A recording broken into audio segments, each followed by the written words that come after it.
Welcome to the edge of your seat. Let's start off February with some gangsters, some garment makers, and some ghosts.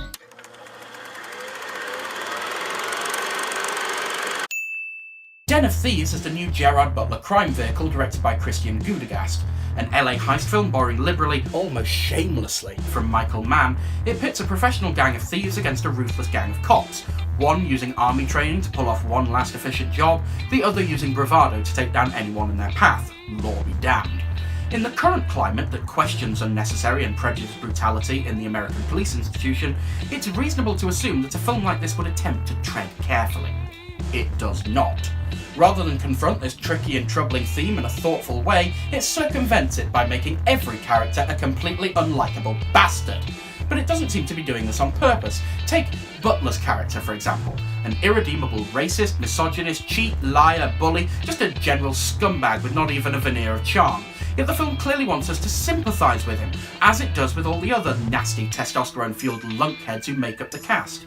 Women in this LA, by the way, are mere props. They either need protection, provide eye candy, or are otherwise entirely superfluous. Again, a better film might use this as comment or criticism. This one presents it merely as fact.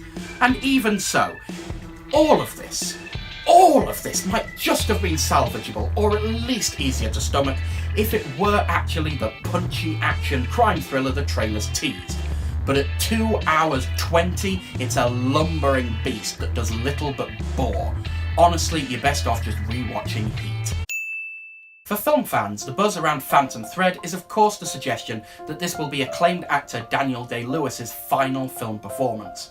Not many truly believe that, but it does still create a must-see atmosphere around the film. And for my money, it's definitely worth the hype. Day-Lewis is truly engrossing as classic dressmaker Reynolds Woodcock, a man of exacting standards and tastes who manipulates those around him with a mixture of charm and harsh authority. The film centres on him in 1950s London as he attempts to bring in and control a new muse, the seemingly innocent Alma, and how her influence disrupts his meticulous routine. As said before, Day-Lewis is clearly on top of his game here, creating an utterly believable portrait of a reserved upper-class artist. But Vicky Krieps slowly reveals herself to be every bit his equal as the multifaceted Alma, with Leslie Manville providing waspish etiquette as Reynolds' sister Cyril. Apart from the masterclass in acting, it's worth watching for a film that slowly unfolds the layers behind artist and muse, between the manipulator and the manipulated. That slow poise may put some people off, but the delicate, almost dreamlike shot composition, Paul Thomas Anderson is again a marvellous director, should help anyone appreciate its beauty. Directed by the Spearig brothers of recent Jigsaw fame, Winchester, The House That Ghosts Built, stars Dame Helen Mirren as the heir to the Winchester rifle estate, and Jason Clarke as the doctor sent to evaluate her state of mind. This is being questioned by the rest of the board, who are alarmed that the old woman has secreted herself inside an old house, building room after room 24/7, apparently in an attempt to house the spirits of those killed by her family's rifles. As the film gleefully tells us, this is actually based on some fact. The house of the story does exist, a giant sprawling folly in California. Whether the real Sarah Winchester built it for the reasons given here is not clear, but it certainly makes for an interesting premise. And one that's unfortunately squandered in a messy, cliche-ridden nonsense. One of the key rules of supernatural horror is that there have to be rules. You can't just explain everything away as, because ghosts. But this one has no internal logic whatsoever.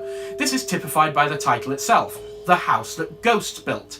Yet in the film itself, it's referred to as The House That Spirits Built, with at least one of those spirits able to haunt, possess, create visions, and throw things. It's not a ghost, it's a plot contrivance.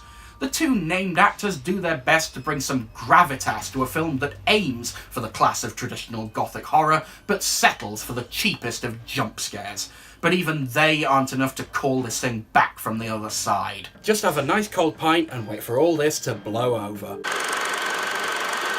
Join us next time when we'll be watching the final part of the 50 Shades trilogy. And I'll be needing this again.